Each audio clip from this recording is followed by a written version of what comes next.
ఒకప్పుడు గోదావరి తీరం దగ్గరున్న వేములవాడపాలెం అనే చిన్న గ్రామం ఉండేది. ఆ గ్రామం చాలా అందంగా ఉండేది. పొలాలు పచ్చగా, చెరువు నీళ్లు నిండుగా, ఉదయం సూర్యోదయమైతే పక్షులు కూతలు వేసి గ్రామాన్ని మేల్కొలిపేవి. అలాంటి అందమైన గ్రామంలో ఒక బెస్తవాడుండేవాడు. పేరు లక్ష్మయ్య. వయస్సు పెద్దగా కాదు, సుమారు 30 ఏళ్లు. ఆయన పేదవాడు, కాని గ్రామంలోనే అత్యంత తెలివైన వ్యక్తి.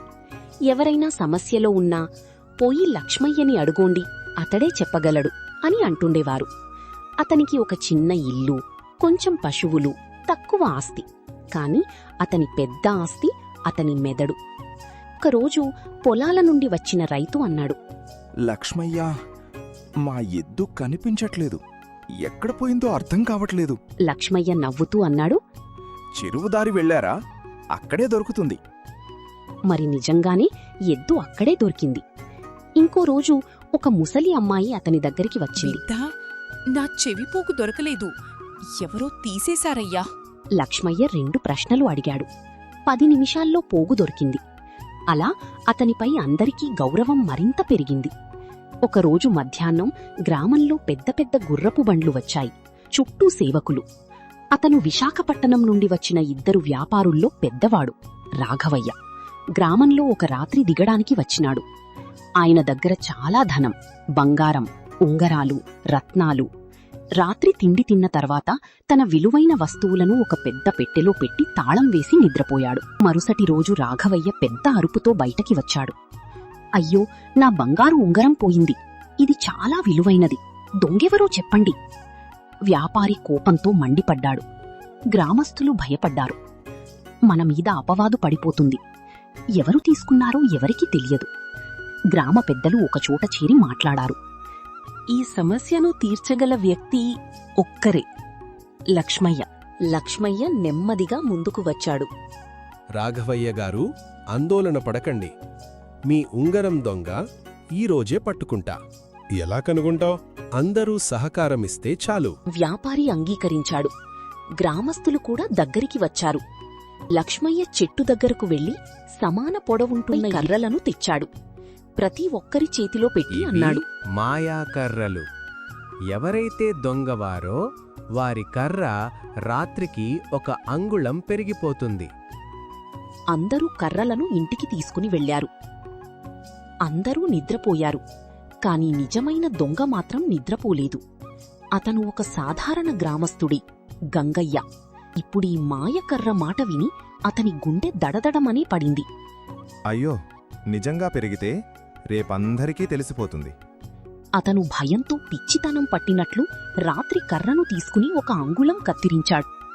ఇది చాలు, ఇప్పుడెవ్వరికీ తెలియదు. అతను రిలీఫ్ పీల్చుకున్నాడు. కాని అతనికి తెలియదు, ఇదే అతని తప్పు. ఉదయం సూర్యోదయంతోనే గ్రామస్తులంతా కర్రలతో కలిసి వచ్చారు. రాఘవయ్య కోపంగా నిలబడ్డాడు. గ్రామ పెద్దలు కూడా. లక్ష్మయ్య నెమ్మదిగా వచ్చాడు. అతని ముఖంలో నమ్మకం, ప్రశాంతత. కర్రలివ్వండి. అతను ఒక్కొక్కరి కర్రను తీసుకుని జాగ్రత్తగా చూశాడు, పోలుస్తూ, కొలుస్తూ. హఠాత్తుగా అతని కళ్ళు ఒక కర్రపై ఆగిపోయాయి. అది గంగయ్యది. ఇదిగో, దొంగ ఇక్కడే ఉన్నాడు. గంగయ్య దొంగ. అందరూ ఆశ్చర్యపోయారు. గంగయ్య వణుకుతూ అన్నాడు, నేను కాదు, నేనే ఎంటి తీసుకుంటా. నేను ఏమీ చేయలేదు. అందరి కర్రలు సేమ్ లెంత్లో ఉన్నాయి. ఒక గంగయ్య కర్రే 1 అంగుళం తక్కువ. ఎందుకంటే భయపడి అది కత్తిరించేశాడు. గంగయ్య ముఖం కిందకి వాలిపోయింది. సత్యం బయటపడ్డది. అతను కన్నీళ్లు పెట్టుకున్నాడు. నిజమే, పిల్లలకి తిండి లేదు. ఆకలితో తప్పు చేశాను. దయచేసి క్షమించండి. గ్రామస్థులు చప్పున ఉన్నారు. ఎవరూ కోపం పడలేదు. ఎందుకంటే వారి హృదయం దయగలది.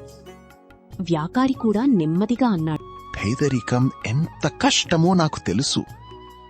ఉంగరం దొరికింది. దొంగని శిక్ష అవసరం లేదు. అతను పశ్చాత్తాపంతో ఏడుస్తున్న గంగయ్యను క్షమించాడు.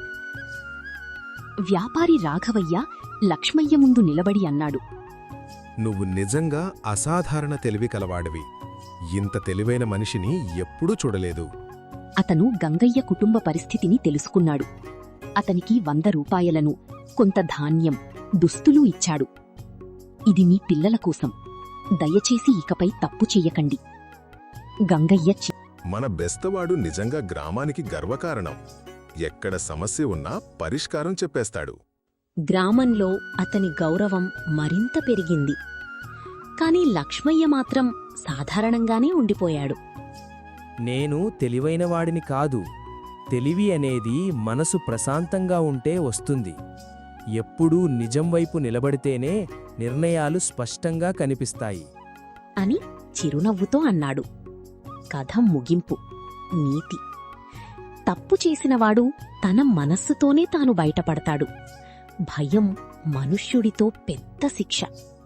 తెలివి అనేది జ్ఞానం కాదు, ధైర్యం, నిజాయితీ, స్పష్టత. మనస్సు పరిశుభ్రంగా ఉంటే ప్రతి సమస్యకు పరిష్కారం కనిపిస్తుంది.